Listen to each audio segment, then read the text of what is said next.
Bismillahirrahmanirrahim. Assalamualaikum warahmatullahi wabarakatuh.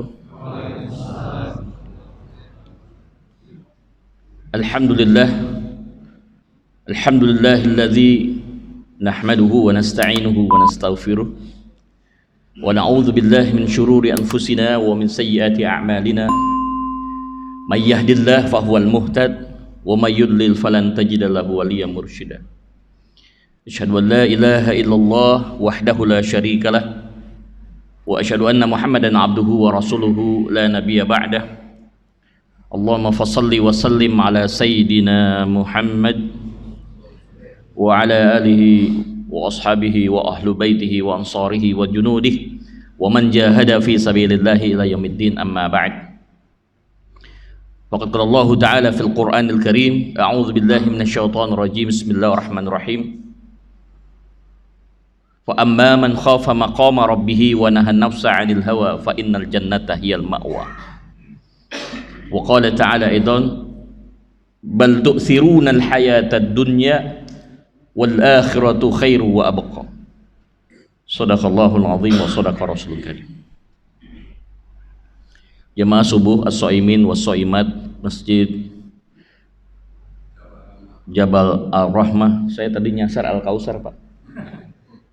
Nggak lihat lagi di map, langsung masuk Allahu Akbar Al-Kausar, langsung putar arah. Terakhir saya tahun berapa ya? Sebelum Covid ya? Baik, sebuah kerinduan yang cukup panjang, akhirnya bisa hadir kembali ke sini. Sempat salah jadwal, katanya hilang tuh pengurus jadwalnya, akhirnya kita kirim ulang. Baik jamaah sekalian, saya akan awali dengan sebuah dialog antara seorang murid dengan gurunya. Jadi murid ini sudah belajar sama gurunya puluhan tahun. Tapi selama puluhan tahun itu ada satu pertanyaan yang disimpan selama ini, dia nggak sampaikan kepada gurunya. Sampai akhirnya inilah saatnya untuk dia sampaikan pertanyaan itu kepada beliau. Apa bentuk pertanyaannya dan bagaimana jawabannya, itu yang kita mau bahas. Jadi pertanyaan beliau kepada gurunya adalah, ya Syekh, selama saya belajar dan ngaji dengan Anda, saya tidak pernah melihat Anda itu kecewa, marah. Selalu yang saya lihat itu Anda selalu tersenyum. Apapun masalah yang ada, engkau selalu tersenyum. Seolah-olah melihat hidup itu indah. Life is so beautiful. Hidup itu indah. Apapun yang lihat pokoknya indah aja. Apa rahasianya guru? Guru itu tersenyum, kemudian dia menjawab, ada 3 syarat. Ini belum masa pemilu kan, Pak? Itu nomor urut saya nomor 3.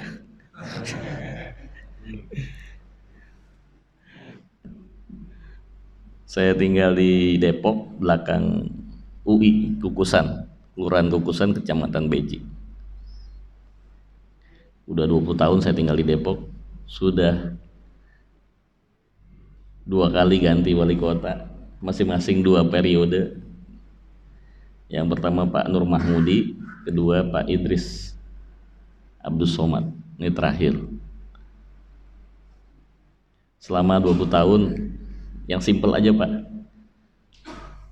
belum pernah saya mendengar Depok punya Islamic Center. Belum Pak ya? Kalau ada istilah Masjid Kubah Emas itu kan bukan punya pemerintah, itu punya pribadi. Almarhumah Ibu Dian, Hajah Dian Al-Mahri. Pinginnya tuh di sepanjang Margonda ada masjid gede, menaranya kelihatan sampai dari Jakarta gitu Pak. Ini siapa? Ngalahin Monas gitu. Ngalahin Monas. Oh itu Masjid Raya di Depok, itu ada di Margonda. Ada Islamic Center, ada Tahfiz Center gitu ya. Ada sekolahnya, ya, memberikan beasiswa. Bukan hanya inisiasi, malah disuruh maju saya. Ya, kalau memang sudah keputusan langit sejajar dengan kebutuhan masyarakat ya bismillah. Baik. Apa rahasianya wahai guru supaya saya bisa melihat hidup ini indah? Ibu-ibu yang sering ribut cekcok sama suaminya, tahu bu cekcok dicek nggak pernah cocok, jadi cekcok nggak nyambung, akhirnya ribut. Orang tua yang ribut sama anaknya, pusing, susah diatur anak zaman sekarang ini, kurang adab. Murid yang ribut sama gurunya, pegawai yang ribut sama pimpinannya, bahkan rakyat yang ribut dengan pimpinan daerahnya, selalu terjadi. Tapi beliau itu selalu melihat segala satu itu indah gitu. Dapat musibah senyum, diberikan penderitaan senyum gitu. Apa rahasianya guru? Ada 3. Yang pertama adalah matamu tidak boleh buta. Kan bingung nih muridnya, perasaan saya nggak buta, kenapa dibilang mata nggak boleh buta? Saya juga nggak buta. Tapi yang dimaksud guru ini Pak, buta itu adalah faqidul ilm. Orang yang tidak punya ilmu itu disebut buta. Melaksanakan subuh udah bagus, tapi kalau ada majelis, ada kajian ilmu, habis subuh kita pulang, itu rugi. Barang siapa setelah subuh, sebelumnya sholat qobliyah, sholat subuh, dengarkan kajian ilmu sampai syuruk, kemudian ada sholat sunat 2 rakaat, udah selesai Pak. Dunia dan seisinya milik kita Pak. Jadi rugi yang sampai pulang. Kenapa? Nggak boleh, karena kan kalau udah keluar balik lagi sholat syuruk udah nggak sah. Jadi maksudnya harus duduk, nggak boleh berangkat, nggak boleh berdiri sampai selesai, baru kita sholat syuruk. Luar biasa itu, sempurna. Mata tidak boleh buta. Kalau mata kita tidak buta, maka kita bisa melihat sesuatu itu dengan indah. Artinya punya ilmu. Contoh, Bapak Ibu diundang sebuah acara lelang lukisan. Lelang lukisan. Ini lukisan-lukisan yang terbaik itu dipajang Pak. Ada karya Basuki Abdullah, ada karya Afandi. Itu karya Afandi itu Pak, modelnya model ekspresionisme. Jadi kalau kita lihat gambarnya itu, ya Allah, sakar ayam Pak, harganya 1 miliar. Kalau Bapak Ibu yang diundang ke acara ya, lelang ya, atau pameran lukisan itu, melihat lukisan Afandi ya, yang kayak ceker ayam itu harga 1 miliar, kira-kira dibeli nggak? Nggak dibeli Pak. Mending beli mobil, mending berangkat haji kan gitu Pak. Waduh, kok lukisan 1 miliar? Kalau begini mah anak saya juga bisa gitu. Tapi ada tuh Pak yang beli Pak, bahkan dikasih harga 2 miliar pun ada yang beli. Lukisan termahal di dunia hari ini adalah lukisan Mona Lisa Pak. Berapa harganya? Bisa sampai triliun Pak. Lukisan triliun. Kok bisa? Apa membedakan kita dengan dia? Ilmu Pak. Yang beli itu ngerti ilmu seni Pak. Dia nggak merasa rugi beli lukisan yang dianggap cakar ayam itu dengan harga 1-2 miliar. Kenapa? Dia tahu ilmunya. Dia simpan 2 tahun, harga bisa 3 miliar Pak. Investasi. Jadi itu bedanya Pak. Dia punya ilmu, kita nggak punya ilmu, makanya dianggap murah. Ketika kita melihat ada pandemi, bagi sebagian besar orang itu adalah musibah, itu adalah derita.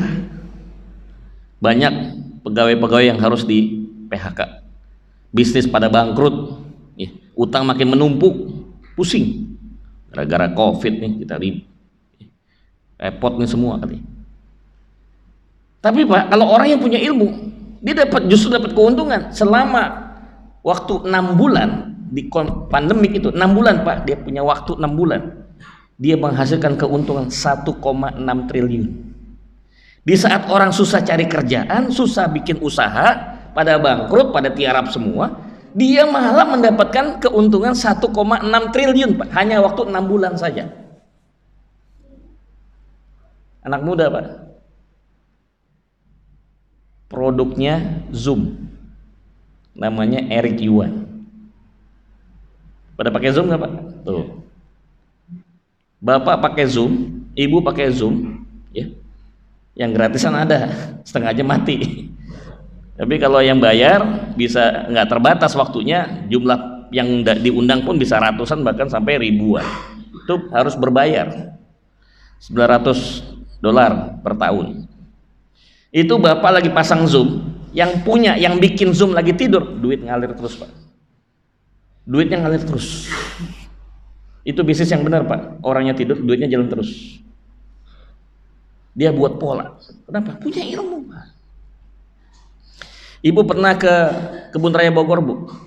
Ada sebuah tanaman, nama kerennya Rafflesia arnoldi. Diterjemahkan bahasa Indonesia bunga bangke. Tapi yang nonton banyak Pak. Ini bunga bangke begini aja katanya. Kok terkenal gitu. Kalau kita yang nggak ngerti ilmu tanaman, ilmu biologi, biasa aja Pak. Bunga bangke. Namanya juga bunga bangke, ngapain gitu? Foto-foto di depan bunga bangke gitu. Tapi buat seorang yang ahli di bidang biologi, ngelihat bunga itu, Masya Allah, Subhanallah, ada ya bunga kayak begini. Itu bedanya Pak.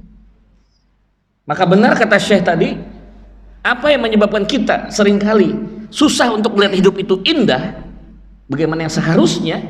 Karena kita nggak punya ilmu. Karena kita nggak punya ilmu, disebutnya buta.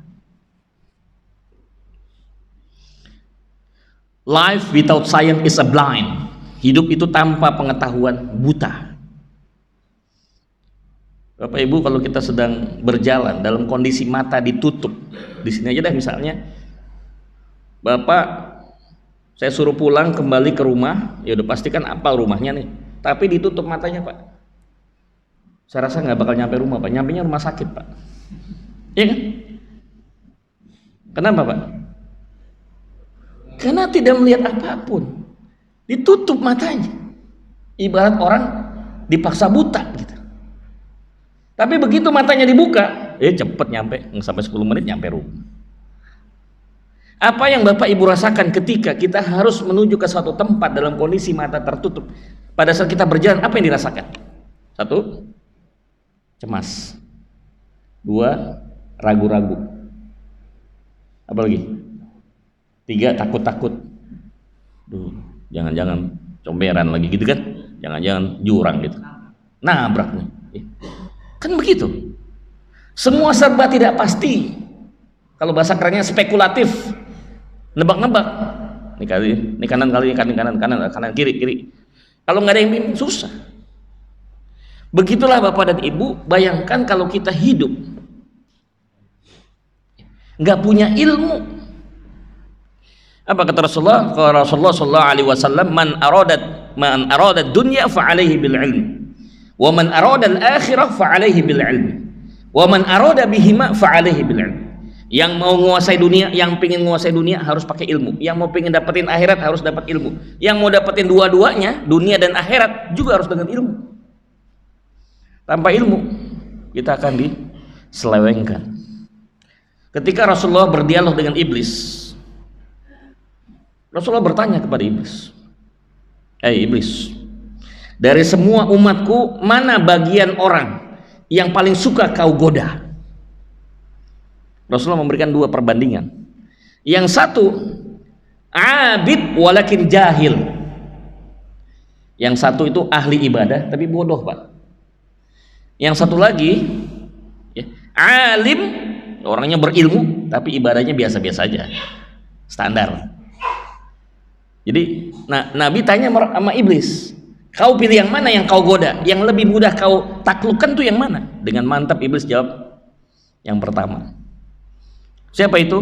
Yang ahli ibadah tapi bodoh Pak. Loh kenapa? Dengan kebodohannya aku gampang sekali untuk mengelabui dan membohongi dia. Jadi ahli ibadah tidak cukup Pak, harus diikuti dengan ilmu.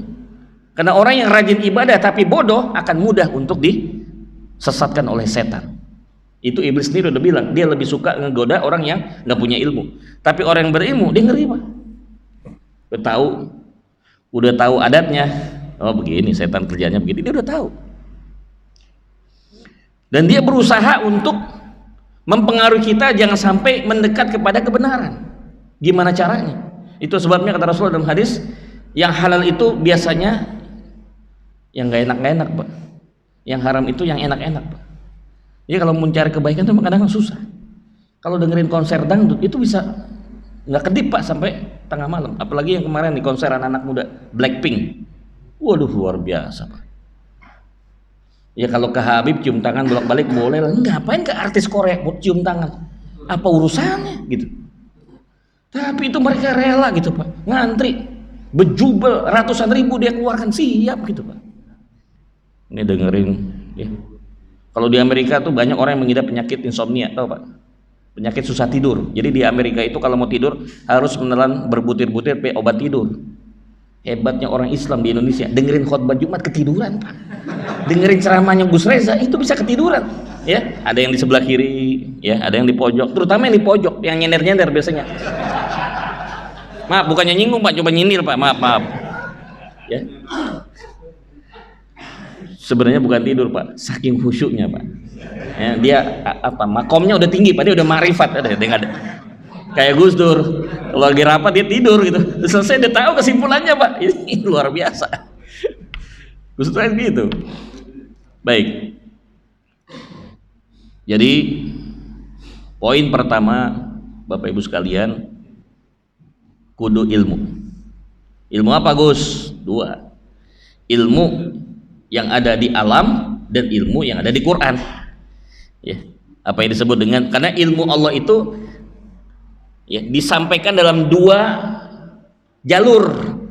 Yang pertama adalah disebut al-ayatul kauniyah, ayat-ayat yang ada di alam semesta, dan yang kedua al-ayatul qauliyah, ayat-ayat yang tertulis, yaitu Quran. Jadi ada Quran, ada alam, udah itu aja, Pak.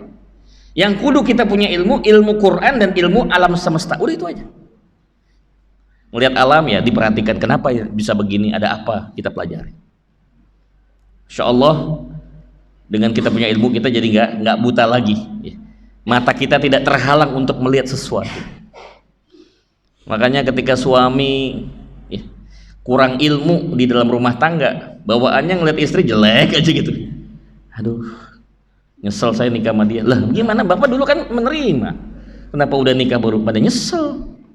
Begitupun seorang istri ngeliat suaminya, kok begini aja suami saya, karena nggak pakai ilmu gitu. Ngelihat anak gitu, ya Allah, ini anak udah saya rawat, kok begini hasilnya ya, nggak seperti yang diharapkan orang tua gitu. Nilai rapot di sekolah berantakan gitu, skill nggak ada, ya. Pendiam, susah diajak komunikasi gitu, karena kita nggak ada ilmu. Kalau kita punya ilmu, insya Allah, coba kita lihat, kita buktikan di sini, Pak, ya. Siapa yang sebelum menikah pernah ikut kursus menjadi suami istri? Tunjuk tangan. Tuh kan, nggak ada kan? Ya, itu mah cuma sebentar. Rata-rata orang nikah nggak pernah ikut kursus dulu. Kita mau pintar komputer kan ada kursus komputer, kita mau bisa bahasa Inggris ada kursusnya kan. Jadi belajarnya kan sebelumnya kan. Nah ini mau nikah nggak ikut kursusnya, bagaimana coba? Akhirnya apa? Berantakan tuh rumah tangga. Ada yang rumah tangganya gaya ring tinju, bapaknya jab, ibunya uppercut, ibunya swing, bapaknya hook gitu. Ribut aja, akhirnya KDRT. Ada yang rumah tangganya rumah sakit, yang satu dokter, yang satu pasien, kan satu dokter. Kalau kamu nggak berobat sama saya nggak bakalan sembuh, kata si pasien. Dok, jangan macam-macam, kalau saya nggak berobat dokter nggak dapat duit, dokter kan kaya, saya ngasih duitnya. Akhirnya begitu rumah tangga yang dasar-dasar balas jasa. Wahai suamiku, kalau kau nggak nikah sama saya nggak bakalan punya rumah. Ini rumah siapa? Rumah dari orang tua saya, dikasih gara-gara nikah. Tuh mobil yang dipakai kantor, mobil siapa? Mobil orang tua saya. Gara-gara nikah sama saya kamu jadi punya mobil. Apa kata suami? Suaminya emosi. Kalau saya nggak nikahin kamu, kamu masih di pinggir jalan, belum laku, tahu nggak? Masih untung gue nikahin. Stok begini mah udah nggak ada yang minat gitu. Repot kita kalau begini. Ada juga bu rumah tangga model kuburan. Suami istri sunyi senyap, udah kayak kuburan, Pak. Bapak nggak ngomong, ibu nggak ngomong, anak pada diem semua. Lah, semua pakai pada bakal WhatsApp, Pak. Rumahnya 2 lantai, istrinya udah habis masak, ibunya udah habis masak, ngasih tahu anaknya di lantai 2, ibu bapaknya juga begitu. Suamiku, anak-anakku sarapan udah siap. Pakai WA, Pak. Mereka punya WA grup. Ke bawah ya, iya. Ini udah duduk di tempat makan nih, Pak. Gimana suamiku, makanannya enak? Ini jawabnya pakai Padahal di depan dia nggak pakai ngomong gitu Pak, ngechat. Allahu Akbar.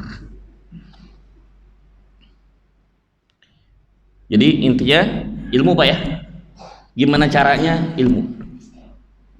Saya 37 tahun berkiprah dalam dunia dakwah, 25 tahun berkiprah dalam dunia motivasi, 21 negara sudah saya kunjungi, lebih dari 1 juta orang saya berikan pencerahan, 1.500 perusahaan company, baik nasional maupun internasional. Saya menyimpulkan,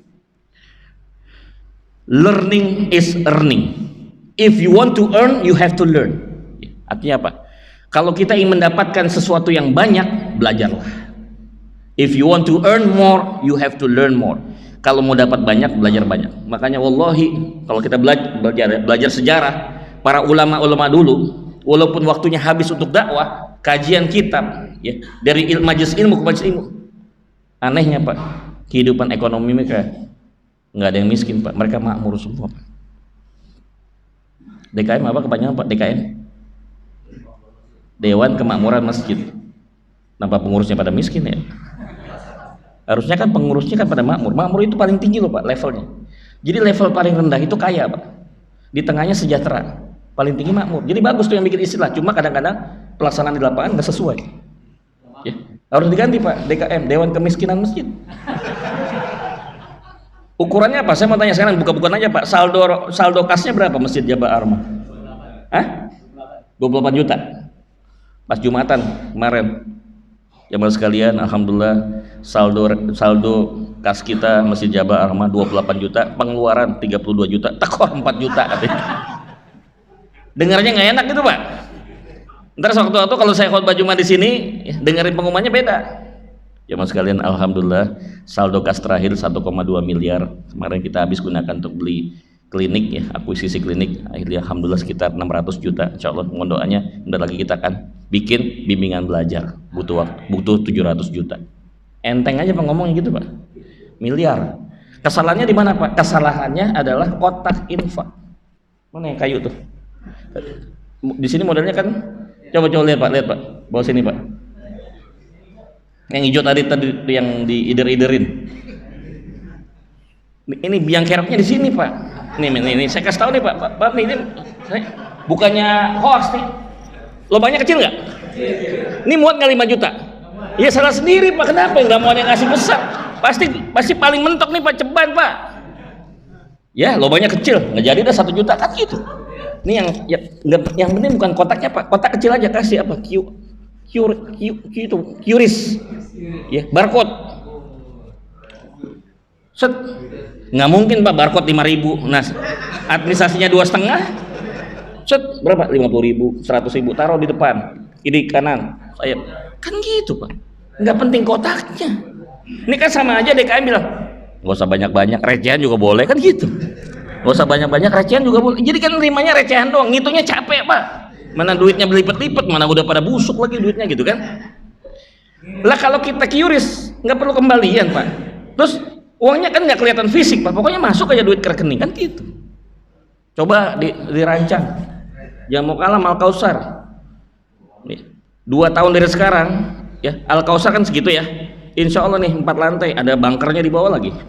Ya mau parkir berapa juga bisa masuk gitu. Ya. Baik ya. Ilmu penting banget, ilmu penting. Makanya saya lihat lurah, camat, wali kota, bupati, gubernur, presiden, kenapa sih gagal dalam memimpin rakyatnya, memimpin warganya? Nggak ada ilmu gitu. Ini maaf ya, saya kasarnya begini Pak. Mau jadi menteri, ilmunya mantri, tahu Pak? Ini beda satu huruf dong nih Pak. Mantri itu jaga puskesmas di kampung. Kualitasnya tukang sunat. Jadi mantri, mimpi jadi menteri, lah nggak bisa Pak. Saya punya pemikiran begini Pak, kalau ada seorang camat mau jadi wali kota atau bupati, maka ilmunya harus ilmu kabupaten, ilmu kota madya, harus minimal setara atau di atasnya. Ibaratnya nih, yang mau jadi capres siapa di 2024, boleh silahkan, tapi ilmunya apa? Ilmunya udah kayak sekjen PBB gitu loh Pak, udah nguasain dunia gitu. Kalau cuma baru ngurusin satu provinsi mah nggak kelas gitu loh Pak. Harus yang udah mendunia baru mimpin. Indonesia mah kecil, kenapa? Saya biasa mimpin dunia gitu. Yang mau jadi gubernur udah seperti seolah-olah jadi presiden, jadi mimpin gubernur mah kecil. Ya. Mimpin provinsi aja nggak becus, kenapa? Ilmunya nggak nyampe. Ini camat sukses dipromosikan jadi wali kota, tapi jadi wali kota gagal total. Kenapa Pak? Dia jadi wali kota pakai ilmu kecamatan, ya nggak sukses Pak. Sama kita sebagai orang tua Bu, kita didik anak nggak bisa pakai teori zaman dulu, orang tua kita ngedidik kita Pak, udah nggak zaman. Jadi kita harus tambah lagi ilmu kita menghadapin anak-anak di zaman sekarang ini, apalagi milenial. Ilmu kita harus lebih canggih Bu dibanding mereka. Kalau perlu bahasa yang mereka pakai kita udah hafal semua, udahlah nggak usah rahasia-rahasia, semua bahasa kalian saya paham, kata ibunya kan udah paham. Ada satu cerita teman saya Ustadz di daerah Tanjung Priok, almarhum, anaknya pulang dari main, biasa kan suka main-main di kampung gitu kan, balik bapak ogep, kata ogep nih, ini terminologi baru, istilah apa lagi bapak ogep, bingung kan bapaknya, istilah apa nih, akhirnya dikasih tau sama tetangga, Pak bacanya dibalik, bego. Kan kacau Pak, ini anak kan nggak ngerti, main serap aja kan, tentu main bilang ke bapaknya kayak begitu, bapak oke, berarti bapak bego. Wah kurang ajar nih anak, bapaknya bilang bego katanya. Ya. Yang begitu Bu, jadi kadang-kadang menggunakan istilah-istilah, ada ilfil ya Bu, ilfil, baper, move on, mager, ada aja istilahnya gitu, ya bete, ya jutek, apa, ya flexing, ya. Apalagi jadi kita harus lebih advance dibanding mereka. Lagi-lagi bicara ilmu, kalau kita punya ilmu insya Allah kita bisa menyelesaikan masalah. Jadi rumus menyelesaikan masalah kan sederhana, kita harus punya kecerdasan di atas masalah. Benar tuh Pak, pegadaian Pak, mengatasi masalah tanpa masalah, mengatasi masalah, kata dasarnya apa Pak? Mengatasi, kata dasarnya atas. Ini masalah kita harus di atasnya Pak. Yang jadi kenapa selama ini kita susah mencari masalah? Dan kita di sini atau kita di sini. Lah masalahnya di atas, ya tetap masalah, malah kita tambah lagi masalah kita dari kita sendiri. Masalah udah 100, tambah lagi kita 101. Nah, supaya kita bisa berada di atas masalah, syaratnya apa Pak? Jawabannya cuma satu, ilmu. Hanya ilmu yang membuat kita berada di atas masalah. Makin cerdas kita, makin enteng nyelesain masalah. Orang yang punya masalah nggak bisa selesai-selesai, kenapa? Nggak punya ilmunya sih. Kalau punya ilmunya selesai, gampang Pak. Mimpin kelurahan nggak susah Pak, kalau Pak Lurahnya punya ilmu kelurahan, selesai Pak. Nah kalau dia ilmunya ilmu RT RW ya nggak kena Pak, harus yang lebih besar lagi. Paham ya Pak? Oke. Jadi nomor 1, ketika ditanya oleh muridnya, apa rahasia engkau bisa melihat hidup ini indah? Karena syarat yang pertama, kau tidak boleh buta, artinya kamu harus punya ilmu. Kita duduk di sini dalam rangka apa? Cari ilmu. Insya Allah keluar dari majelis ini rada terang dikit. Wih, lagi terang, lebih terang gitu. Dibanding tadi agak gelap gitu, remang-remang. Tapi setelah dapat ilmu lebih terang. Yang kedua, apakah cukup dengan ilmu? Nggak cukup Pak. Ini yang menjadi topik pembahasan kita juga. Tiba-tiba lampu mati, total lampu mati, gelap gulita, Bapak melek, masih bisa ngeliat nggak? Masih bisa ngeliat nggak? Kan matanya melek. Kenapa nggak kelihatan? Nggak ada cahaya. Jadi butuh syarat kedua Pak. Untuk melihat hidup ini indah, kudu harus ada cahaya. Jadi ilmu saja tidak cukup.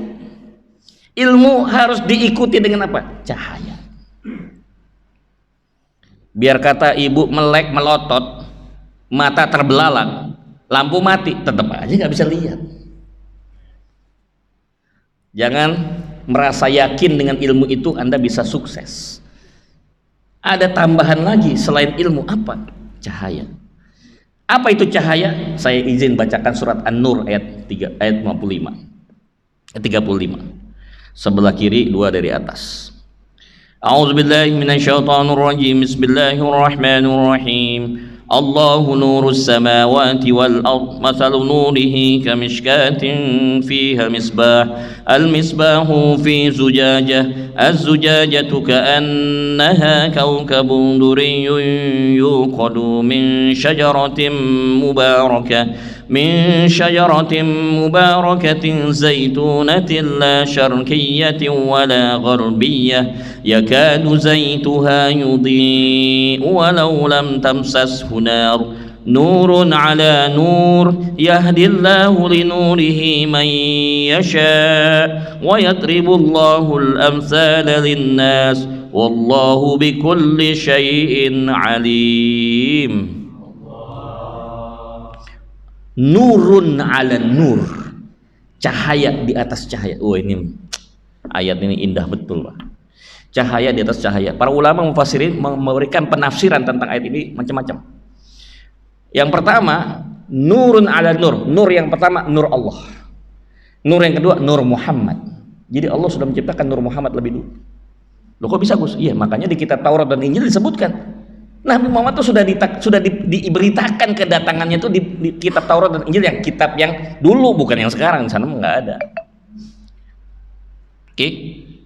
Yang kedua, nur ala nur. Nur yang pertama Al-Quran. Nur yang kedua Al-Hadis, Sunnah. Makanya kata Nabi, taraktu fikum amroini, aku tinggalkan bagimu dua perkara yang kalau kau berpegang kepada keduanya tidak akan sesat untuk selama-lamanya. Apa itu? Quran dan Sunnah, Quran dan hadis. Nurun alur, sudah terjawab. Nur di sini apa? Hidayah. Makanya hari ini 3 kunci hidayah. Nur itu maksudnya adalah hidayah. Jadi ilmu nggak cukup, harus ditambah dengan apa, Pak? Hidayah. Ma huwal hidayah? Apa yang disebut hidayah itu? Sebelum kita jawab apa yang dimaksud hidayah, saya akan menggambarkan seperti yang diceritakan Allah Subhanahu wa taala di dalam Al-Qur'anul Karim, surat 6 125. Ada bawa nggak Quran digital? Ini ayatnya Masya Allah. 6 itu Al-An'am 125. A'udzubillahi minasyaitonirrajim. Bismillahirrahmanirrahim. Ini ayat menceritakan perbandingan orang yang sudah dapatkan cahaya dan orang yang belum dapatkan cahaya.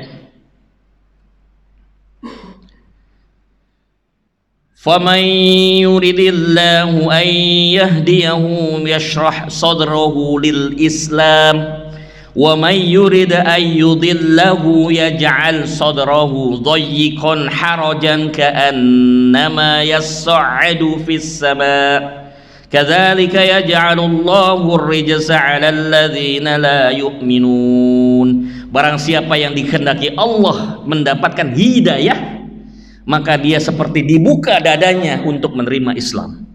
Dan barang siapa yang dihendaki Allah sesat, menjauhi dari cahaya, maka seperti dadanya sempit dan seakan-akan dia mendaki ke langit. Saya dulu belum ngerti, Pak, ini ayat maksudnya apa, terutama yang tadi dada sempit seperti orang naik ke langit. Apa hubungannya dada sempit naik ke langit? Setelah saya tahun 88 masuk ke Curug, sekolah penerbang di Curug, saya alumni Curug, Pak.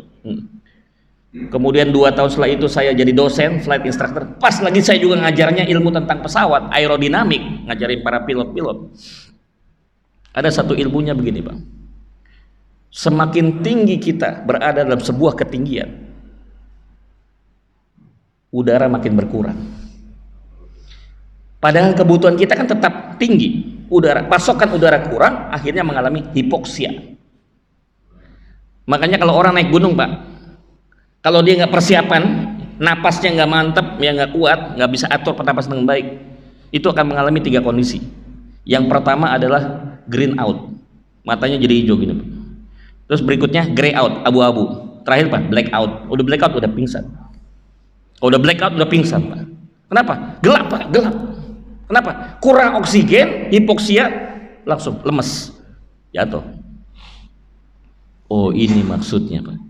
Orang yang tidak dapatkan hidayah, ya, orang yang sesat itu seperti orang yang sedang naik ke atas langit Dadanya sesak tadi. Jangan-jangan kita pun kalau jauh dari hidayah, jangan-jangan kena penyakit jantung gitu loh Pak. Hati-hati, ngerti juga gitu. Dadanya sesak. Kenapa? Kurang oksigen. Oleh karena itu, supaya kita terhindar dari hal yang seperti itu, maka kita mendekatlah kepada cahaya. Pertanyaannya, Bapak Ibu, hari ini Bapak Ibu udah merasa dapat hidayah belum? Bu, udah dapat hidayah belum? Gimana Pak? Hari ini kita udah dapat hidayah belum? Udah. Kalau udah, hidayah yang mana Pak? Nah ini perlu kita pelajari. Ternyata hidayah itu ada 5 bentuk yang Allah berikan. Saya mulai dari paling dasar ya Pak. Dari situ nanti kita tahu kita sudah ada di mana dan kita harus kemana. Jangan cukup puas dengan hidayah yang sudah diberikan saat ini. Baik, kita mulai paling bawah, level TK lah. Hidayah pertama adalah al-hidayatul fitriyah. Hidayah fitrah. Apa itu hidayah fitrah? Surat Al-A'raf ayat 172. Sebelah kiri 4 dari atas. Tuh 2, 3, 4. Apa bunyinya? Wa idz akhadha rabbuka min bani adam min zuhurihim dzurriyyatahum wa asyhadahum ala anfusihim alastu bi rabbikum qalu bala syahidna. Jadi waktu kita berada di alam ruh, kita sudah diislamkan. Berarti udah dapat hidayah Pak. Makanya begitu bayi brojol udah Islam Pak. Nggak usah diislamin, udah Islam. Kalau orang tuanya Islam. Gimana kalau orang tuanya bukan Islam? Tetap aja anaknya Islam. Lahirnya Islam, fitrah. Itu namanya hidayah fitriyah. Selama kita masih dalam kondisi tetap beragama Islam, ya, beragama Islam Pak ya, bukan ber-KTP Islam, beda. Kalau beragama Islam, kitanya orangnya masuk Islam. Tapi kalau ber-KTP Islam, KTP-nya Islam, mungkin orangnya enggak. Maka kata istilahnya almarhum Kiai sejuta umat Jainuddin MZ, kalau Islamnya Islam KTP, jangan salahkan, yang masuk surga KTP-nya, orangnya masuk neraka. Lah kan Islam KTP, ya salah sendiri. Jadi selama Bapak Ibu masih Islam, insya Allah sudah masuk ke level hidayah paling dasar TK, hidayah fitriyah. Diperkuat lagi dengan hadis, kullu mauludin yuladu 'alal fitrah. Setiap bayi lahir ke muka bumi lahir dalam keadaan fitrah, Islam, bersih dari segala dosa. Maaf Pak, bapaknya Yahudi, ibunya Nasrani, tetap anaknya Islam. Bapaknya ateis, ibunya komunis, anaknya tetap Islam. Makanya Islam tidak mengenal dosa turunan, dosa warisan, yaitu adanya di agama lain. Di kita tidak ada Islam. Semua bayi itu suci dan bersih. Sekalipun maaf, lahirnya bayi ini dari proses perzinahan, perkosaan, tetap bayinya Islam, bersih. Jadi jangan sampai ada istilah gini Bu, anak haram jadah, bayi haram. Oh, jangan. Anaknya nggak haram, yang haram tuh orang tuanya. Anaknya emang nggak salah, suci Pak. Dia meninggal masuk surga Pak. Kan belum balik Pak. Anak yang belum balik itu masuk surga Pak. Makanya ibu jangan sedih kalau punya anak udah tunggu bertahun-tahun, tiba-tiba ya, baru berapa bulan umurnya udah meninggal. Itu tuh tabungan orang tuanya di surga, kan udah pasti masuk surga itu anak. Orang belum kena pahala dan dosa, ya kan? Jadi ini yang pertama, hidayatul fitriyah, yaitu hidayah keislaman kita. Mungkin akan beda ceritanya dengan teman-teman kita yang ada di pelosok, di pedalaman. Tidak sedikit dari mereka terpaksa harus menjual akidahnya karena persoalan fulus. Mereka pindah agama. Kenapa? Itu tadi ya udah paling dasar aja udah nggak dapat hidayah lagi dah. Waktu saya ke Amerika Pak, 3 kali saya diundang ke Amerika. Pertama kali jadi khotbah Idul Fitri di Los Angeles, diundang Konsulat Jenderal Republik Indonesia yang ada di Los Angeles. Terus mampir ke Las Vegas. Tahu Las Vegas Pak? Aduh, itu namanya Sin City Pak, kota penuh dosa Pak. Saya turun di bandara aja Pak, di Las Vegas udah ditawarin judi Pak. Kurang ajar nggak Pak? Nggak tahu gue Ustadz ditawarin judi Pak. Udah gitu saya bilang saya nggak ada duit, ditawarin, dikasih duit, dimodalin, kurang ajar juga, dikasih duit Pak. Yang duit model gitu tuh nanti kan harus diganti di kasir kan, yang model lingkaran gitu, duit koinnya. Sejauh mata memandang, nggak di mall, nggak di itu orang judi semua Pak, luar biasa. Ya. Terus juga ke Chicago, pertemuannya undangan yang kedua 15 negara bagian, sampai undangan ketiga KBRI, Dubes RI yang ada di Washington DC, Pak Dino Patijalal mengundang lagi sampai nyebrang Kanada, Montreal, Ottawa, dan Toronto. Saya alhamdulillah Pak dapat rezeki mengislamkan 3 orang bule. 1 di Chicago, 1 di Chicago, 1 di New York, orang Puerto Rico, yang di Chicago orang Amerika, kemudian yang di Washington DC kalau nggak salah orang Meksiko. Saya singkat cerita Pak, intinya yang saya tanya, apa alasan Anda masuk Islam? Jawabannya kompak, walaupun bahasanya beda-beda, tapi intinya satu Pak. Saya masuk Islam karena Quran Pak. Quran ini luar biasa, nggak sama kayak kitab kami waktu kami di agama yang lama. Di Quran itu masuk akal, Quran itu buat kami jadi tenang tuh Pak. Lah ini orang Islam malah jauh dari Quran. Nah orang yang di luar Islam masuk Islam gara-gara Quran, musuh kita yang udah Islam ninggalin Quran, bagaimana sih Pak gitu. Makanya setiap Ramadan selalu ada yang nuzul Quran, diturunin Quran buat kita juga gitu. Di samping buat Nabi Muhammad, Quran tuh nuzul buat kita juga. Ternyata Quran. Berarti hidayah itu yang dimaksud adalah Quran. Makanya di dalam surat Yasin, dia gimana Pak? Yasin wal Qur'anil Hakim. Innaka laminal mursalin. Al-Baqarah ayat 2 apa Pak? Alif lam mim. Dzalikal kitabul la raiba fihi. Hudal lil muttaqin. Ada cahaya, ada petunjuk. Oh, jadi nyambung nih. Berarti Quran itu cahaya sekaligus juga hidayah. Jadi yang pertama hidayah fitriyah. Ini mau naik nggak Bu? Tadi udah TK, mau naik SD nggak? Naik ya? Oke, naik SD. Al hidayatul hawasiyah. Hidayah panca indera.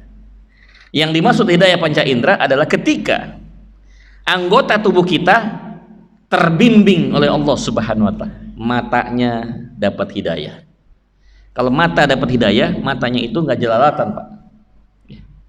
Apa aja dilihat, apa yang nggak boleh mestinya kita tahan. Iya Pak Ustadz, perintah Allah kalau melihat wanita ya tahan pandangan. Astagfirullah. Ini lebih gawat lagi. Ke kiri lebih gawat lagi. Akhirnya kita nunduk di komentar sama orang. Pak, nyari duit Pak, salah lagi kita. Kita ngeliat ke atas, Pak, ngitung bintang, salah lagi. Kita merem, nabrak yang listrik akhirnya kan repot juga. Jadi makanya harus dua pihak. Bapak-bapaknya nahan pandangan, ibu-ibunya pakai jilbab gitu loh. Jadi kalau kita kelepasan, insya Allah ada pertahanan, ada penahannya, ada hijabnya gitu. Jadi yang kedua adalah hidayah hawasiyah, matanya, telinganya dapat hidayah, ya. Mulutnya dapatkan hidayah, kakinya dapat hidayah, tangannya pun dapat hidayah. Nggak mungkin korupsi Pak. Orang Islam, tapi kenapa korupsi? Karena tangannya nggak dapat hidayah Pak. Ya, asal tanda tangan aja, padahal ini proyek fiktif gitu. Angkanya sebenarnya 1 miliar, ditambahin nolnya di 2, di bawah, di belakangnya 3, 100 miliar kan kacau Pak. Habislah uang ditilep uang negara kan gitu. Ini tangannya belum dapat hidayah. Ini kalau kaki belum dapat hidayah, bawanya mau kemana nih Pak? Ke diskotik lah, apa tempat pelacuran lah, perjudian gitu loh Pak. Jadi yang kedua, hidayah itu hidayah panca indera. Bahkan sampai titik tertentu orang yang dicintai Allah Subhanahu wa Ta'ala diberikan karomah oleh Allah Subhanahu wa Ta'ala. Dia bisa ngelihat mata yang dia bisa melihat satu pemandangan yang nggak bisa dilihat oleh mata orang lain. Dia bisa mendengarkan suara yang tidak bisa didengar orang lain. Ada yang tinggal di daerah Magelang. Tahu Magelang Pak? Di Magelang itu ada seorang kiai sepuh udah meninggal, namanya Mbah Mangli, Kiai Hasan. Nah itu Pak D saya dari pihak ibu. Jadi waktu saya ngadep ke beliau pas lagi di Jakarta, saya sowan ke tempat beliau, terus diingatkan sama sekretarisnya, Bapak mohon wudhu dulu, sholat sunat dulu. Oke.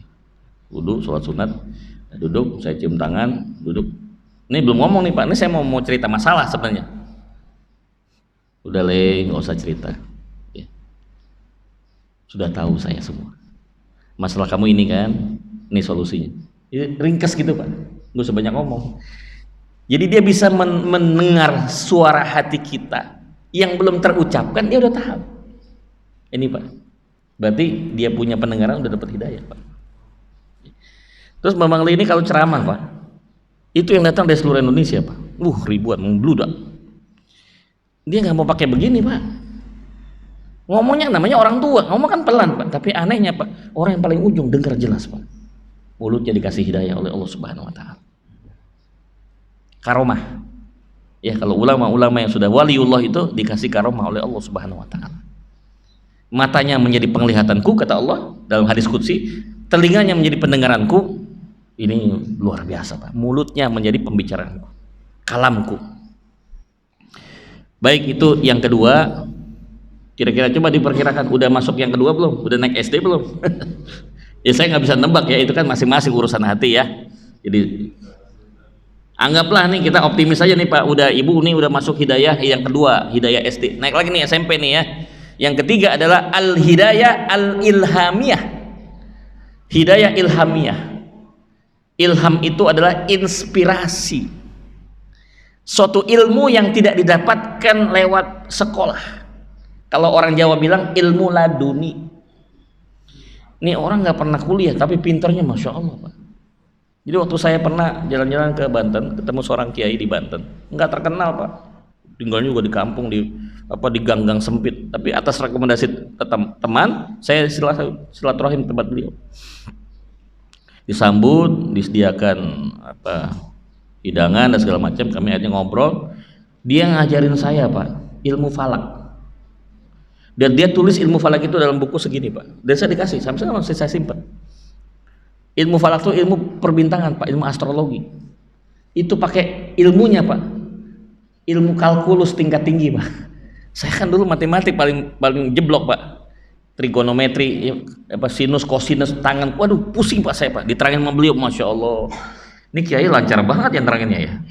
Akhirnya saya ujung-ujung saya tanya, Pak Kiai dulu kuliah di mana ya? Enggak, madrasah aliyah. Lah madrasah aliyah katanya.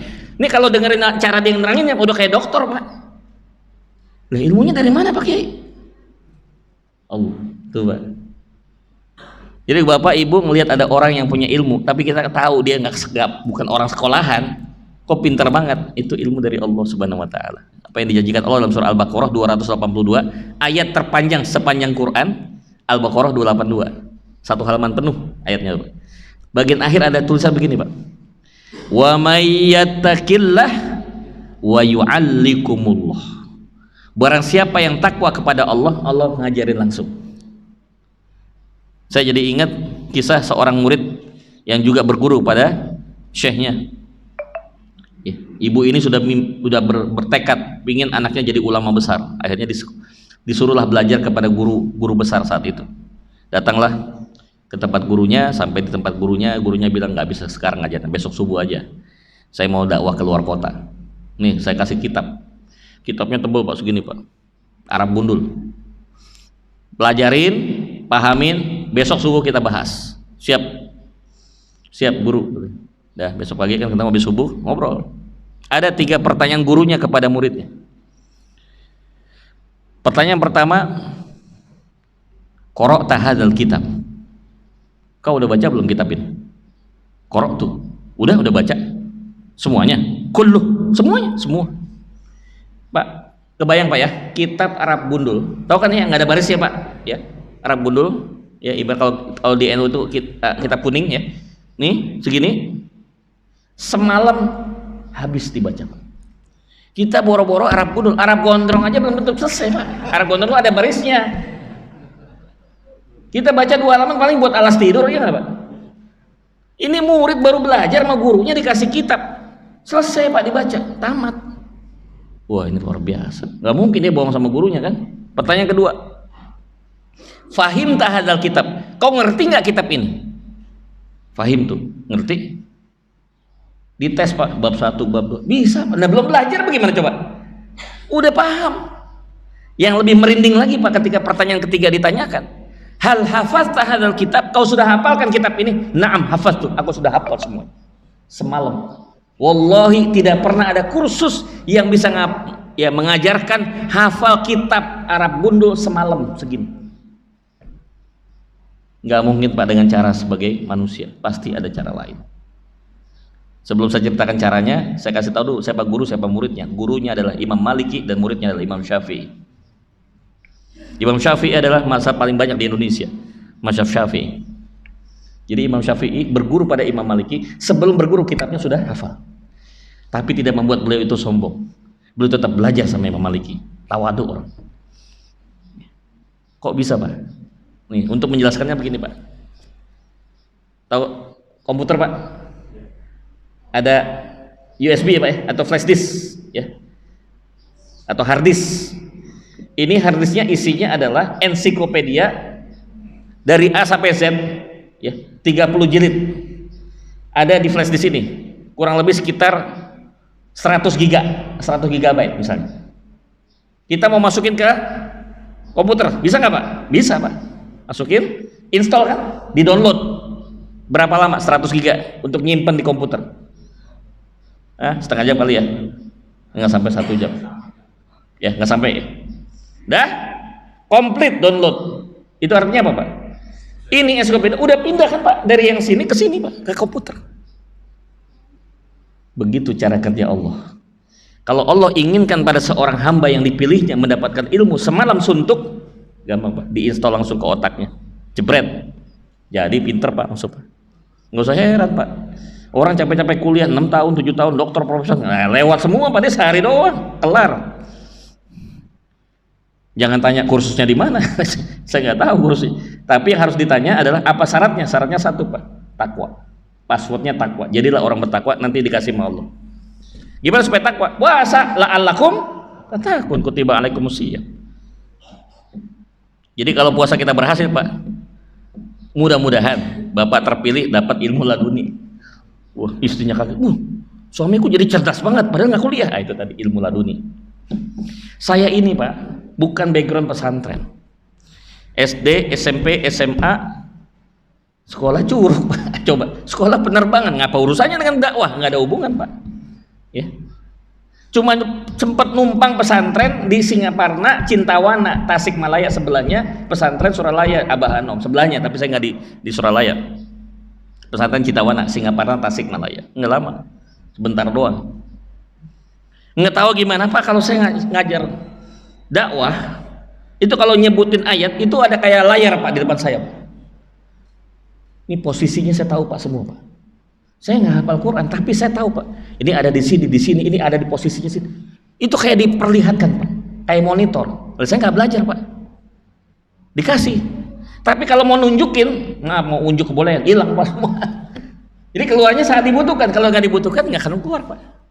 Itu monitor keluar kalau dibutuhin. Ada yang nanya, Ustaz, kalau ini ada di mana? Langsung keluar, Pak. Oh, ini. Coba cek bener. Ya kalau dibilang belajar, nggak ada juga belajar. Saya kan bukan Adi Hidayat, dia kan belajar RC, dia S2. Saya mah bukan, saya mah MA, Pak, mahasiswa abadi. MBA masih belum apa-apa. Ya. Ilmu istilahnya ilmu sorogan gitu kan. Baik, jadi kembali lagi. Yang ketiga adalah al-hidayatul ilhamiyah. Ini akan terus ada sampai nanti akhir zaman, Pak. Kenapa? Kalau wahyu Allah diberikan kepada Nabi, ya, itu jelas kan? Kalau ke Nabi itu wahyu. Terus kalau ke manusia apa? Ilham, Pak. Jadi ilham itu terus ada, Pak, diberikan Allah kepada manusia yang dipilih. Beruntunglah, bersyukurlah kalau Anda terpilih mendapatkan ilham dari Allah Subhanahu wa Ta'ala. Makanya di mana Bapak Ibu ketemu orang pintar padahal dia nggak pernah sekolahan, percayalah pasti itu adalah ilmu laduni. Itu ilmu yang dikasih sama Allah Subhanahu wa Ta'ala. Belajar, Pak, sama dia, Pak. Ini kayak gini kadang-kadang ngumpet, Pak, ilmu yang begini.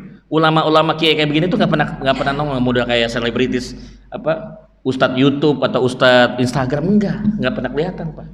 Ya, yang begitu ilmu-ilmu sekolahan, Pak. Tapi kalau yang ilmu-ilmu ladun itu nggak ada muncul di publik, Pak. Ya mesti tahu, mesti nyarinya dulu. Biasanya dari mulut ke mulut yang begitu, Pak. Saya suka nyari yang begitu, Pak. Udah dulu kan, Masya Allah, tuh kayak kita belajar ilmu, Masya Allah, luar biasa. Ilmunya dalam banget, Pak, luar biasa. Bukan lagi daging, Pak, biji. Kalau daging kan dimakan udah buang, kalau biji kan isinya paling dalam lagi. Masya Allah. Yaitu ilmu laduni ilhamiyah. Kalau ke Nabi udah nggak ada lagi, Pak, ya, udah stop. Wahyu udah nggak ada lagi kepada manusia. Terakhir Nabi Muhammad. Jadi kalau mau sadek merasa dapat wahyu, kan ngaku, Pak. Orang beji, coba Nabi baru orang Beijing nggak keren Pak. Kalau Nabi kan Los Angeles masih masuk Pak gitu, masih keren gitu Pak. Los Angeles Nabi baru masuk akal gitu. Beijing Mossadegh itu udah keluar Pak dia. Atau itu Pak Lia Aminuddin, dapat wahyu dari malaikat Jibril, dia mana ceritanya? Wahyu udah stop setelah Nabi Muhammad. Nah terus gimana selanjutnya? Tetap diberikan tapi nilainya bukan wahyu Pak, apa? Ilham. Kepada siapa? Orang soleh, waliullah. Tetap diberikan ya ilmu-ilmu seperti itu. Termasuk maaf juga diberikan pada orang yang mati, dimatikan sementara. Bu tahu mati suri nggak Bu? Nih apa yang disebut mati suri? Begini Pak, mati suri itu begini. Definisi mati itu adalah berpisahnya jasad dengan ruh. Sepakat Pak? Ini kita masih pada hidup karena ruhnya balik lagi Pak. Makanya doa kita bangun tidur apa Pak? Alhamdulillahilladzi ahyana ba'dama amatana. Terima kasih ya Allah, segala puji bagi Allah, Engkau telah hidupkan kami setelah mati. Jadi waktu Bapak Ibu tidur, itu mati Pak, mati sementara. Kalau nggak dibalikin ruhnya, innalillahi, kita yasinan Pak Romadia. Iya kan? Nggak balik lagi ruhnya. Kalau balik, berarti ini masih balik lagi ruh. Alhamdulillah Pak, alhamdulillah balik lagi, alhamdulillah kan gitu.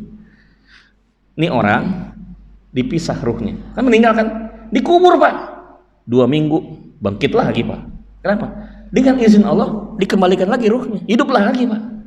Ini ada true story nih Pak, di acara Metro TV, Kik Andi diundang nih bintang tamunya. Kalau nggak salah seorang ibu dari daerah Sumatera, saya lupa apa, Bengkulu apa. Ya. Bapak pernah lihat ya? Benar Pak ya? Mati suri. Apa yang diceritain Pak tentang neraka dan surga? Merinding Pak, nangis semua Pak yang dengar. Kan Nabi sudah nggak ada Pak. Kalau dulu kita masih ada Nabi, enak dapat berita dari beliau. Dia sudah nggak tahu gimana caranya supaya ada ketersambungan ya. Allah kasih kabar kepada kita lewat orang-orang kayak begitu Pak, yang dipilih. Dia nggak minta tapi dipilih oleh Allah. Ini cerita dia Pak, ada kolam, orang pada berenang, bukan kolamnya air Pak, kolamnya darah. Ini kolamnya darah Pak. Ditanya, ini kenapa? Ditanya malaikat, kenapa nih? Ini orang yang ketika dunia makan riba, harta riba. Ya, orang yang makan harta riba itu seperti orang yang berenang di kolam darah. Mohon maaf mengingatkan, mumpung kita Ramadan ya, kita hijrah Pak dari riba, kembali ke syariah. Bank kita, asuransi kita, syariah diusahakan. Kecuali hal-hal yang sifatnya khusus ya, untuk transaksi yang sifatnya internasional mungkin belum bisa di backup oleh bank syariah, silakan. Ya. Terus ada lihat lagi Pak, maaf Bu,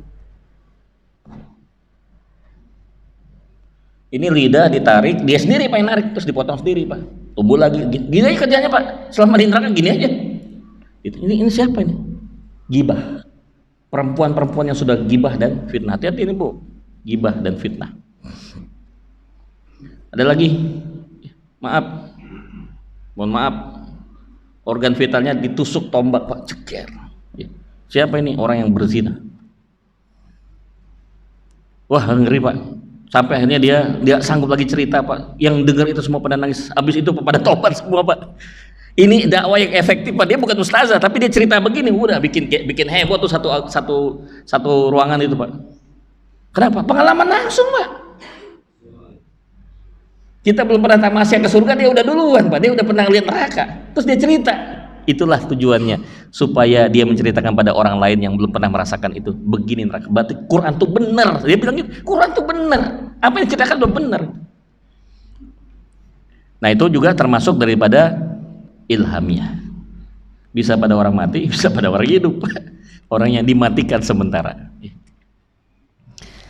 Bapak Ibu sekalian, kita orang Islam percaya rukun Islam ya. Kalau orang yang beriman percayanya ke rukun apa? Rukun iman. Rukun Islam berapa? Rukun iman? Mana yang lebih tinggi? Rukun Islam atau rukun iman? Rukun iman. Dengan kita kita mengimani rukun iman, kita jadi mukmin. Dengan kita melaksanakan rukun Islam, kita muslim. Mukmin pasti muslim, tapi muslim belum tentu mukmin. Benar nggak? Berarti tinggi mukmin kan? Nah, di mukmin itu rukun iman dari A 1 sampai nomor 6 nggak ada yang kelihatan Pak. Iman kepada Allah, pernah lihat Allah? Enggak. Gaib. Malaikat gaib. Takdir baik, takdir buruk gaib. Kiamat gaib. Kitab, maksud kitab Quran yang diturunkan Allah kepada beliau gaib. Jadi saya berpikir Pak, semakin tinggi iman seseorang, Allah mengajak kita untuk meyakini sesuatu yang tidak kelihatan. Nah ini yang sering lupa. Makanya mohon maaf sekali lagi, bukan bermaksud mengesampingkan pentingnya ilmu syariat. Kita harus tahu ilmu syariat, kita harus paham fikih, tapi jangan berhenti sampai di situ Pak ngajinya Pak. Masih ada 3 lagi Pak. Syariat, hakikat, thariqat, ma'rifat. Bahkan waktu saya kunjung ke kampungnya beliau ini, ya, adik saya nih, orang Ambon asli, ya, Muhammad Amin Sangaji. 20 tahun yang lalu ingat nggak Pak, terjadi apa di Ambon Pak? Banjir darah, pembantaian kaum muslimin. Ya. Jadi banyak orang tua yang meninggal, dikuburnya juga nggak tahu kemana. Yang kasihan anak-anak yang ditinggal, anak-anak yatim sana Pak. Ada 3 ribuan yang kami hitung. Tapi kami hanya sanggup 600. Sekarang udah 700 Pak. Hah? 600? 658. Kami ambil 658 pakai Hercules Pak. Alhamdulillah atas bantuan dari komandan pangkalan Auri, gratis, cuma bayar afturnya aja. Ya, kalau bawa pesawat, waduh berapa biayanya Pak? Satu naik kapal laut aja 500.000 per seorang. 600 bagaimana duitnya dari mana gitu kan? Bismillah naik Hercules. Sampai di Jakarta kami titipkan di beberapa pesantren. Ya. Tahadus binimatillah, mudah-mudahan beliau-beliau yang sudah memberikan bantuannya kita doakan supaya senantiasa diberikan keberkahan, ya, husnul khotimah. Di antara yang kami titipkan di As-Siddiqiyah, Kiai Haji Nur Iskandar SQ udah meninggal kan? Nah, kita doakan buat beliau, Al-Fatihah buat beliau ya. Insya Allah mudah-mudahan husnul khotimah. Terus juga pesantren Al-Manar, Kiai Haji Manarul Hidayah di daerah Limu. Terus ada lagi Darun Najah ya, Mahrus Amin, Kiai Haji Mahrus Amin. Ada lagi di Banten apa, Latansa. Kita sebar Pak. Alhamdulillah mereka, Ustaz nggak usah bayar SPP, gratis. Kebutuhannya aja yang harus dipenuhi di koperasi, alat mandi, ya, alat belajar segala macam. Alhamdulillah Pak, berkat doa jamaah sudah ada 58 yang sarjana S1, dan tahun ini kami memberangkatkan 8 orang untuk S2. S2 ke Madinah 2, kemudian 1 ke Turki, 1 ke Malaysia, 1 ke Dubai, dan 1 lagi ke Amerika, Texas. Dari mana Pak? Allah. Alhamdulillah, ada saja rezekinya. Tidak kurang per bulannya 250 juta kami siapkan untuk membantu mereka. Tapi ya itulah Pak, luar biasa. Ada aja rezekinya Pak. 23 tahun, saya 23 tahun nih bareng sama beliau nih, 23 tahun ngebesarin anak-anak kita. Alhamdulillah, udah banyak yang pada mentas. Nah, kembali ke soal tadi, Bapak Ibu sekalian, di kampung beliau itu, mungkin selama ini Anda pernah lihat di YouTube ya. Pernah lihat Pak, mindahin masjid, kubahnya nggak pakai tangan Pak, pakai doa. Itu kubahnya begini Pak, pindah Pak. Pernah? Itu bukan hoax Pak, asli Pak di kampung dia. Ya. Itu nggak pakai ilmu syariat Pak, marifat. Ya. Ruh, minta kepada Allah Subhanahu Wa Taala. Saya naik ke sebuah bukit di kampung beliau, namanya Bukit Kodamara, naik paling atas. Di sana ada banyak kuburan para waliullah, ya. Jadi leluhur-leluhur ya, para sesepuh syekh mereka yang sudah zaman dulu dikuburkan di situ. Itu ada kuburan yang besar Pak. Believe or not Pak, masih ingat kan dulu Mekah pernah kebanjiran Pak, Ka'bah pernah kebanjiran. Ini saksinya beliau nih. Yang kebanjiran di Ka'bah Pak, itu tempat juga ikut kebanjiran Pak. Nggak ada hujan Pak, tapi itu kebanjiran. Jadi kayak nyambung Pak. Kok bisa? Saya mau jelaskan Pak teorinya. Nih, ini kita masa kini, ini masa lalu, ini masa depan. Kita yang hidup di zaman fisik pasti akan terikat oleh masa lalu, masa kini, masa depan. Betul nggak Pak? Kita sekarang ada di masa kini kan Pak? Bisa nggak balik ke masa lalu? Nggak bisa Pak. Bisa nggak ke masa depan? Nggak bisa Pak. Tapi dengan ruh selesai Pak semua Pak. Udah jadi satu Pak. Makanya jangan heran kalau ada seorang kiai kita, dari mana Pak Kiai? Habis tawaf. Nah, habis tawaf. Nah kan tadi kita sholat subuh jamaah di Masjid Al Jabal Ar-Rahmah. Kok bisa Pak? Yang tawaf adalah ruh beliau. Paham? Itu yang disebut ma'rifat. Allahu Akbar. Pernah dengar istilah dejavu nggak? Bapak belum pernah ke situ, tapi merasa kayaknya udah pernah nih. Itu bohong nggak Pak? Enggak, benar Pak, itu asli. Itu saya rasakan waktu saya ke Hong Kong.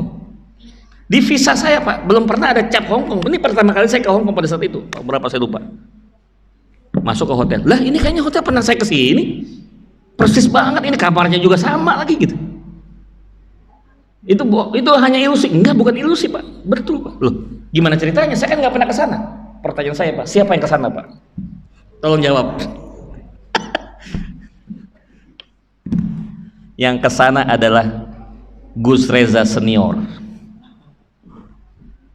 Bapak ingat Bu, masih ingat Bu, bayi lahir ada ari-arinya, dikubur nggak?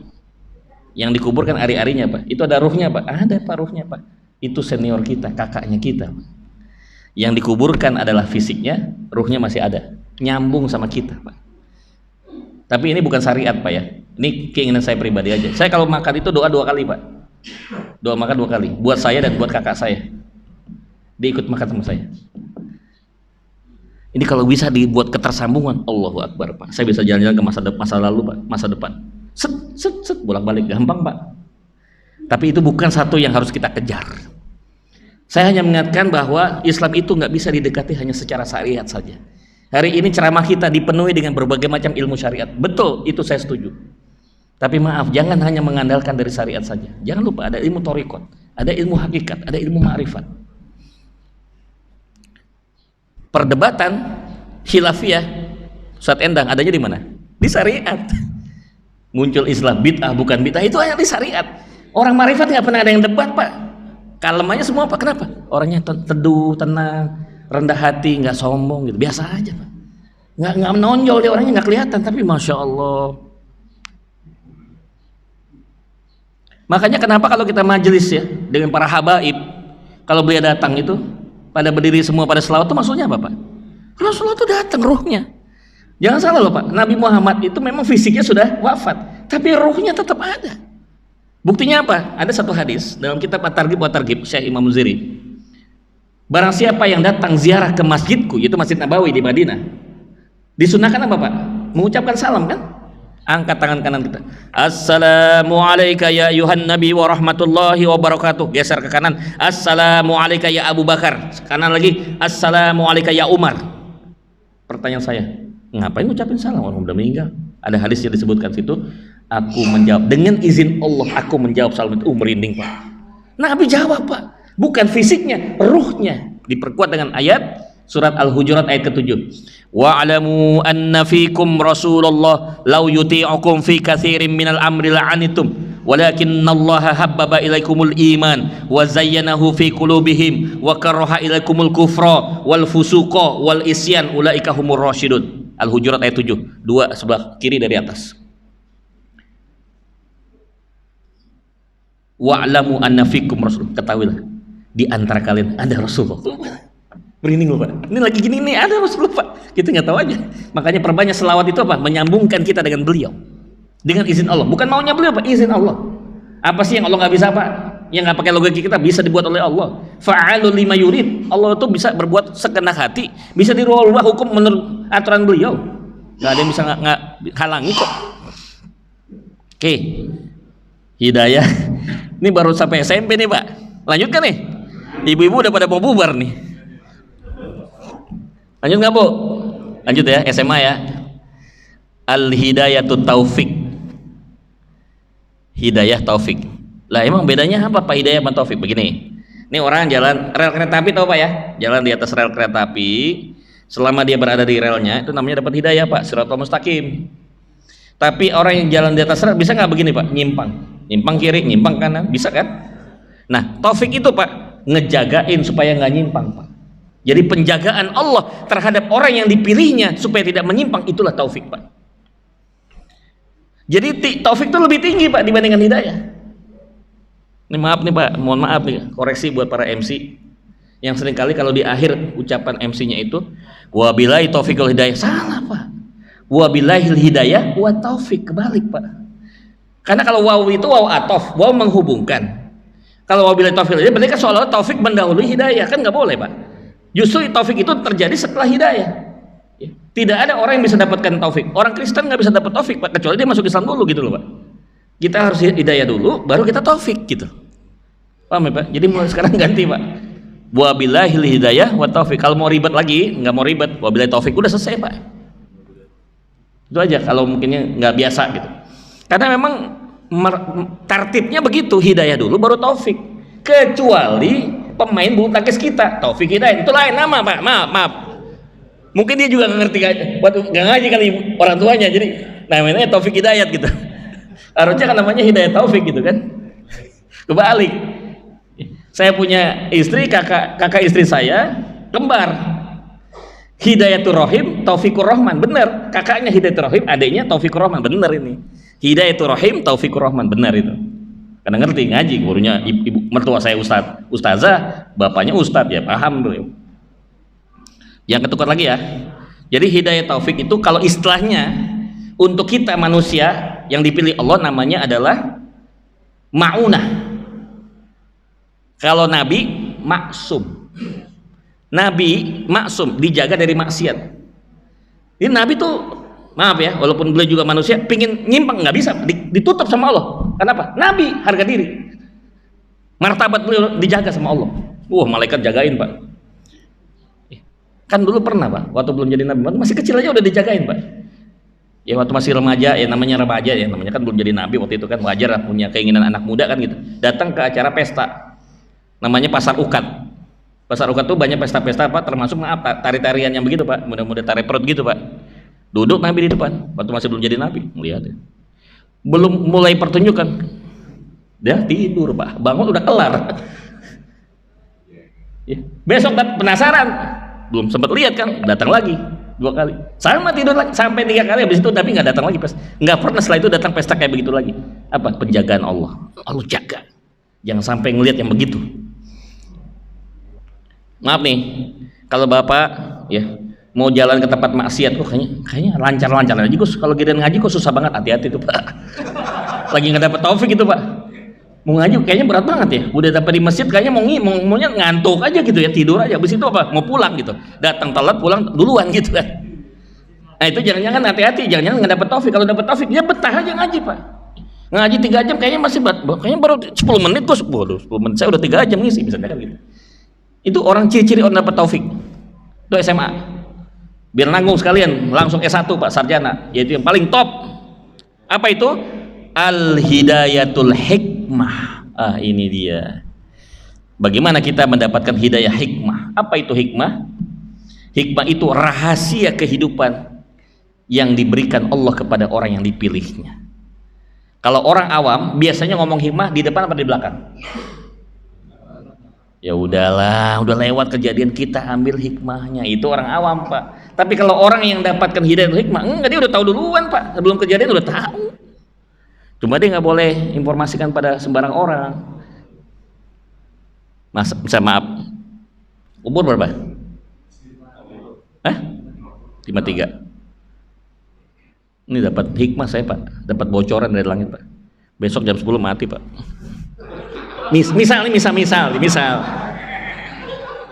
Itu yang punya rahasia itu nggak boleh loh Pak, ngomong kayak gitu. Itu adabnya nggak boleh. Ya.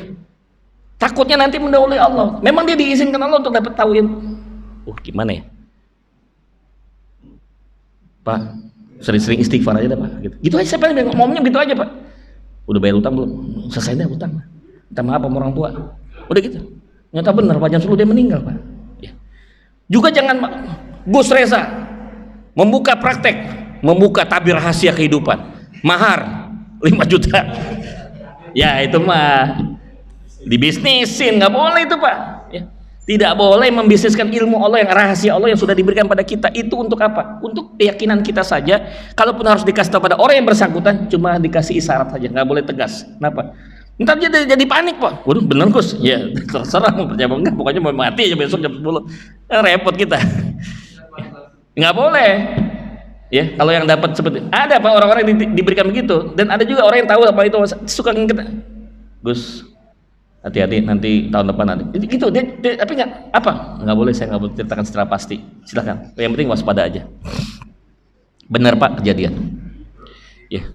Saya alhamdulillah ya, berinteraksi dengan orang-orang yang seperti itu Pak. Kita menjaga hubungan, karena apa? Dia dipilih Allah, nggak sembarangan. Yang namanya ahlul hikmah, Ini ada di Quran Pak, contohnya apa? Nabi Khidir.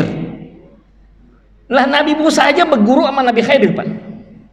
Nabi Khidir mau ngajarin ilmu, tapi kan syaratnya 3 Pak. Jangan nanya ente, maksimum 3 pertanyaan, ya kan? Nah, jalan nih.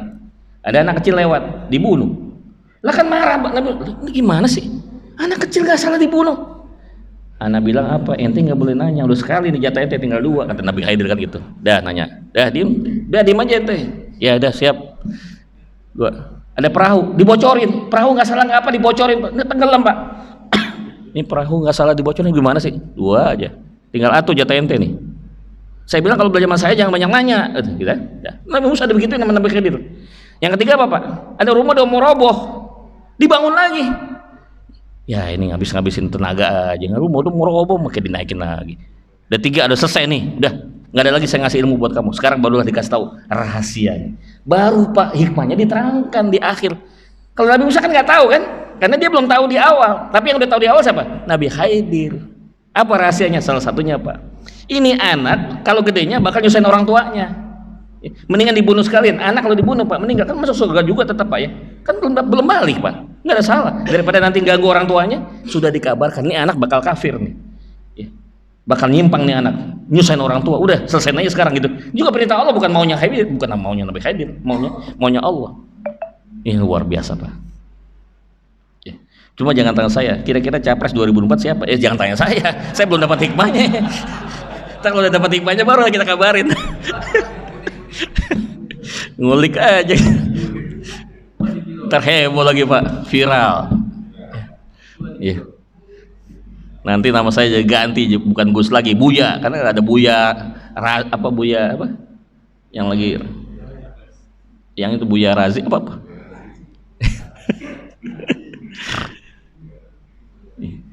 Nah, dia termasuk orang yang diantara bukan hanya belajar syariat, dia belum mengerti juga hakikat tarikat. Saya semua tarikat belajar Pak, Naksabandiyah, ya, Sazliyah, ya, Suhaimiyah, Tijaniyah.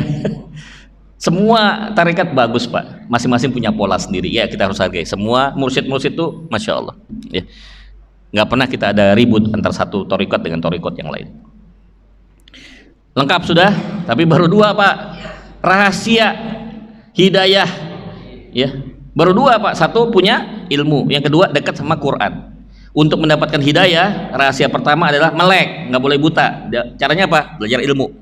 Yang kedua, dekat sama Quran, karena Quran ini adalah kitab yang penuh cahaya. Kita harus dapat cahaya dengan Quran. Makanya masya Allah kalau ibu punya hafiz Quran, hafizah di Quran, biar kata PLN mati, terang aja di rumah nih. Siapa rumah terang? Pantas ada hafiz Quran gitu. Karena cahaya Pak, terang, ya, insya Allah. Ya. Nah yang ketiga terakhir. Guru, lantas apa yang ketiga? Syarat ketiga supaya kita bisa melihat hidup ini indah. Di samping punya ilmu, nggak boleh buta. Yang kedua ada cahaya. Yang ketiga apa Pak? Beliau bilang, bukalah mata hatimu. Bukalah mata hatimu. Walaupun udah berseliweran nih Pak hidayah, bolak-balik mana-mana. Ini saya mulai awal ngaji nih Pak. Ini udah muter aja nih Pak hidayah, udah tawaf nih Pak, berkali-kali. Yang hatinya nggak terbuka, ya udah nggak nempel Pak. Begitu kebuka hati, set. Masya Allah, dapat sesuatu saya. Nah itu dapat hidayah Pak. Ada yang cuma muter aja, udah gitu dia ngantuk lagi tidur ya, muter aja gitu kan. Ya nggak dapat, gimana mau mampir, dia lagi tidur. Hidayahnya pergi lagi. Hidayah itu kayak tamu Pak. Bapak punya tamu, gembok, pagar digembok Pak, ya, pintu dikunci, ya, tulisan tidak menerima tamu, terus tambah lagi Pak, awas anjing galak. Kira-kira ada tamu yang ke rumah nggak Pak? Ini mau orang nggak niat, orang mau bertamu. Pagar digembok, pintu dikunci, awas anjing galak. Wah ini, udah kita nggak usah bertamu, nggak ada yang tamu yang mau datang Pak. Itu sama kayak kita. Kalau hidayah itu adalah tamu, pintunya apa Pak? Hati, kudu dibuka. Jadi waktu kita ngaji tuh hati dibuka lebar-lebar Pak, supaya masuk tuh tamu kita yang namanya hidayah. Makanya kalau orang udah dapat hidayah keluar udah beda Pak, keluarnya Pak udah beda. Orang ngaji nggak usah lama-lama, kadang setengah jam 1 jam dapat hidayah udah berubah langsung Pak. Istri makin solihah, suami makin soleh gitu kan. Baik, tidak terasa udah mendekati waktu, udah lewat suruk ya, udah lewat suruk nih ya. Kita cukupkan saja. Maaf nih, kita nggak usah ada tanya jawab, tapi saya kasih aja nomor saya, boleh dicatat, nanti bisa tanya lewat chat ya. 0812 WA. Oh ya, tanya pengurus ya. Ya udah, tanya pengurus ya. 0812 Al-A'la. Tuh kan bingung kan, Al-A'la. Kita udah nggak ngapal Quran, nomor surat aja nggak tahu gitu. Al-A'la 87, Pak. Lanjut. Al-Bayyinah. Nah lo, Al-Bayyinah. Al-Bayyinah surat berapa? 98. Lanjut lagi, Yasin 36. Terakhir Asyura 42. 0812 87 98 36 42. Terakhir sebelum saya tutup ya, saya ingin menggugah kesadaran dan hati kita semua di bulan Ramadan yang penuh berkah ini. Yuk kita berbagi kebahagiaan kita dengan anak-anak yatim ya. Kami sudah 23 tahun membina dan mengasuh anak yatim ya. Berapapun nilainya yang mau disisihkan silahkan ya. Ini ada pelaksana hariannya Ustadz Muhammad Amin Sangaji. Semua ibadah di bulan Ramadan dilipat gandakan tanpa batas oleh Allah Subhanahu wa taala. Jika kita manfaatkan, yang nggak siap dana hari ini nggak apa-apa, nanti bisa transfer. Sekarang udah zamannya modern, Pak. Kasih aja nomor rekening, Pak, selesai. Ya. Yang penting dalam sedekah itu ikhlas, Pak. Ya. Nggak apa-apa 1 juta tapi ikhlas, Pak. Jangan 10.000 ngedumel gitu. Ya. Yang penting ikhlas ya. Ikhlas jangan, kalau 2.000 ikhlas Pak, pasti Pak, itu mah gampang, ada tanda. Kalau 2 juta ikhlas, nah itu luar biasa Pak, susah itu Pak ya. Jadi jangan hitung-hitungan dengan harta, karena harta titipan dari Allah Subhanahu wa taala. Innalillahi wa inna ilaihi rajiun. Jangan sampai nanti pada saat kita meninggal ya kita nggak bawa apa-apa ya, karena harta itu nggak dibawa ke kuburan, rumah kita nggak dibawa kuburan, perhiasan nggak bawa kuburan, yang dibawa apa? Amal soleh kita ya, yang kita titipkan kepada anak yatim, orang-orang miskin, duafa, itu yang akan menjadi pahala kita insyaallah. Baik, kita sama-sama tutup dengan baca hamdalah dan kafarat majlis. Alhamdulillahirabbil alamin, subhanaka bihamdika nasyhadu an la ilaha illa anta nastaghfiruka wa natubu ilaik. Silakan, di samping kita udah gelar sorban ya. Yang punya dana sekarang silakan titipkan, yang tidak punya nanti tanya ke Pak Amin berapa nomor rekeningnya. Assalamualaikum warahmatullahi wabarakatuh. Alhamdulillah, jamaah rahmah dimuliakan Allah Subhanahu wa taala. Kita telah selesai mengkaji 3 kunci membuka hidayah. Ustaz Reza, Gus Reza nanti malam Senin. Oh ya, terawih ya? Ya, terawih ya? Terawih. Ya. Malam Selasa masih ada di kita. Nanti kultum tarawih. Mudah-mudahan kita bisa ketemu lagi. Dan itu materinya lanjutan. Saya mau ngasih materi tentang kuantum ibadah. Lanjutan dari yang ini. Jadi kalau bisa datang ya. Ajak. Jadi nanti materinya kuantum ibadah ya. Ya, ibadah yang bagaimana melipat-lipat. Terjemah nanti akan saya share WA. Gus Reza setiap hari dia selalu ada di YouTube. Ya, setiap pagi-pagi itu sudah on di YouTube. Nanti kalau udah ada fotonya akan bisa share, akan bisa mendengar setiap hari itu Gus Reza. Gus Reza juga sebagai mentor bisnis di YouTube itu bukan hanya ngaji, tapi mentor bisnis juga ya Gus. Iya. Hanya mentor bisnis juga. Memang yang kita kenal, yang saya kenal lebih dulu adalah beliau sebagai mentor bisnis, sebagai pioneer bisnis. Ya, jadi sekarang memang sudah bertambah lagi ilmunya, sehingga kita bisa memperoleh manfaat dari apa yang disampaikan Gus Reza. Dan insya Allah tahun ini saya Bismillah jihad politik. Amin. Mau apa gitu ya? Wali kota gitu-gitu dulu nggak ada perubahan, kita maju aja Bismillah, maju aja kita Bismillah. Tapi ilmunya udah wali kota ya gitu. Bertahap. Pak Jokowi kan dulu wali kota terus gubernur DKI baru presiden. Pelan-pelan kita. Amin. Jadi itu para jemaah yang nanti akan share nomor WA ke jemaah di grup jemaah. Ya, kemudian kita akan memperoleh manfaat yang bisa kita dengar setiap hari. Bahkan saya suka nggak sempat Gus, saya kadang ikut, kadang-kadang tidak ikut gitu ya. Memang beberapa yang mudah-mudahan kita bisa dengar beliau. Boleh saya kasih usul? Saya dalam waktu dekat, saya belum tentukan tanggalnya, kita mau bikin yang namanya pelatihan manajemen masjid. Yang penting siapin tempatnya aja, kumpulin semua DKM gratis. Ya, yang penting siapin tempatnya saja. Nanti kita berikan materinya, kurang lebih sekitar 3 sampai 4 jam. Itu waktunya kapan, Mas? Nah, di bulan Ramadan ini. Oh, itu Ramadan. Nah, jadi kita bagus ambil waktu itikaf ya. Oh, boleh. Nah, Oke. jadi habis terawih kita lanjut. Oh, saya masukin ke jadwal saya. Iya, nanti kita lihat waktunya ya. Nanti bisa diundang yang lain, mungkin Al Kausar atau apa. Banyak masjid-masjid kan sini. Kita kumpulin semua. Tuan rumahnya ini, biar mereka tahu semua Jabaroh mah. Saya punya tim bayarannya, Ustaz Mas Gali, nanti bisa kita akan agendakan di itikaf. Itikaf malam 23 aja. Terus Boleh. Saya coba saya lihat itikaf terus. 23 boleh. Coba kita lihat. Baik, itu saja. Nanti kita akan masih ketemu malam Selasa, hari Senin malam Selasa di Kultur Tarawih dengan tema kuantum ibadah. Demikian, lebih kurang kami mohon maaf. Wassalamualaikum warahmatullahi wabarakatuh.